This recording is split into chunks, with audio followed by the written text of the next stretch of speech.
தற்போது இசையமைப்பாளர் தீனா நம்மோடு இணைப்பில் இருக்கிறார். அவரோடு பேசலாம். சார் வணக்கம். திருமதி எஸ் ஜானகி பல விதமான தன்னுடைய கலை சேவை, தன்னுடைய குரல் மூலமாக மக்களின் மனதை ஈர்த்தவர். அவருடைய உயிர் தற்போது பிரிந்திருக்கிறது. அவருடனான நினைவுகள், அதே போல அவர் ஆற்றிய சேவைகள் குறித்த உங்களுடைய அந்த பதிவை எங்களோடு பகிரலாம்.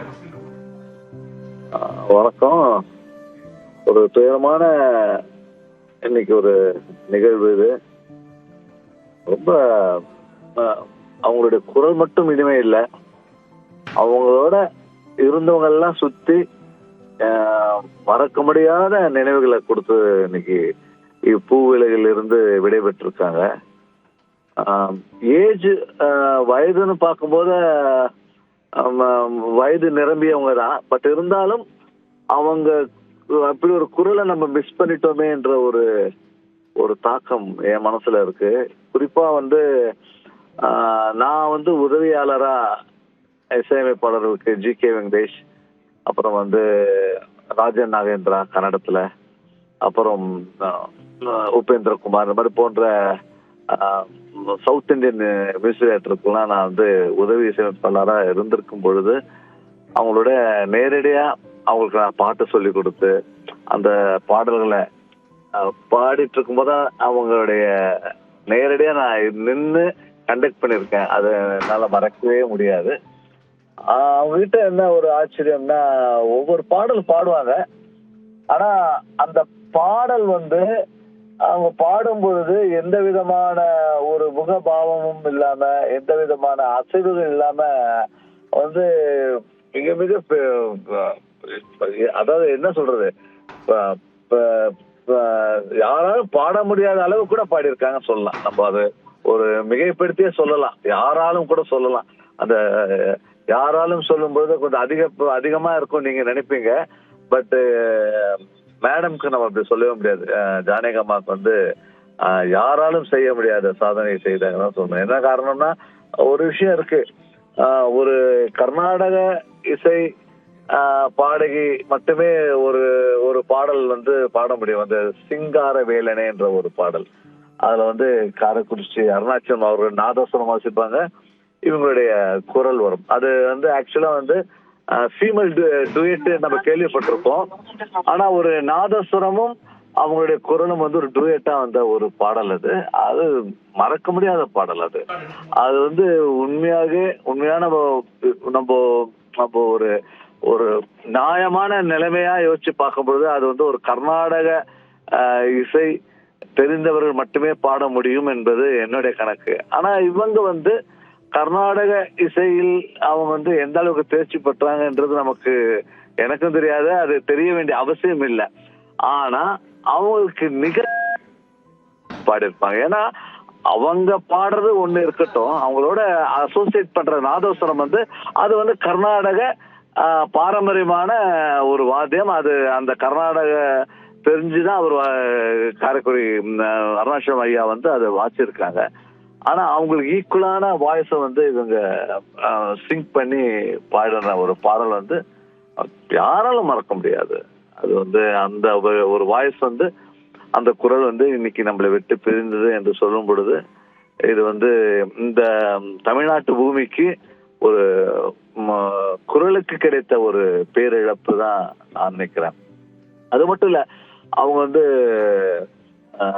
நிறைய பாடல் இருக்கு. இசைஞானி அவர்களுடைய முதல் படத்துல மச்சானா பாத்தீங்களான்னு ஒரு பாடல் இருக்கு.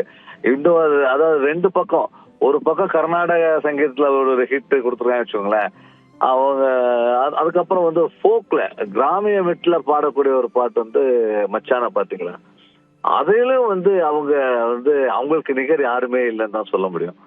அந்த அளவுக்கு அவங்களுடைய வாய்ஸ் என்ன பொறுத்த இருக்குங்க. அவங்க கிட்டத்தட்ட ஒரு 60-65 வயதுல பாடும் பொழுது கூட அது ஒரு 20 வயது ஒரு கன்னிப்பெண் பாடுவது போல் இருக்கும். அந்த குரல் மட்டும் அப்படி ஒரு காந்தக குரல்.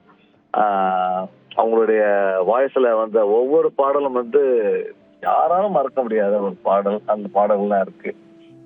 இன்னைக்கு நம்ம அவங்கள விட்டு பிரிந்து நம்ம இருக்கோம். அவங்க பூவுலகத்துக்கு போயிட்டாங்க. ஆனா நீங்க குறிப்பிட்டு சொன்னீங்க.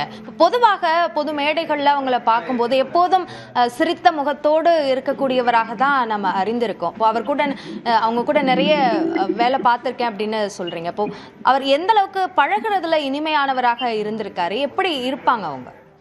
இல்ல நான் வந்து கிட்டத்தட்ட நான் இது சொல்றதெல்லாம் வந்து ஒரு நான் வந்த ஃபீல்டுக்கு வந்த சமயம், அதாவது வந்து 86 இல்ல 82 நினைக்கிறேன்.